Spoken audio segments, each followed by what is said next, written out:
مرجع اعلیٰ جہان تشیع آیت اللہ العظمیٰ سید صادق حسینی شیرازی دامت ظلہ کے کلام میں امام موسیٰ کاظم علیہ السلام کی شخصیت کا تذکرہ۔ تمام مسلمانوں اور اسلامی ممالک سے اپیل کرتا ہوں کہ وصیت حضرت امام موسیٰ کاظم علیہ السلام جو کہ آپ نے بنو عباس کے زندان میں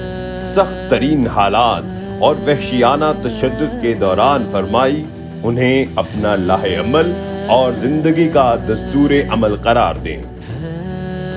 زائرین حضرت امام موسیٰ کاظم اور امام محمد تقی علیہ السلام بالخصوص نوجوان طبقے سے خصوصی نصیحت ہے کہ اس مناسبت کو غنیمت جانیں اور اطاعت امام کی پاسداری پر عہد کریں۔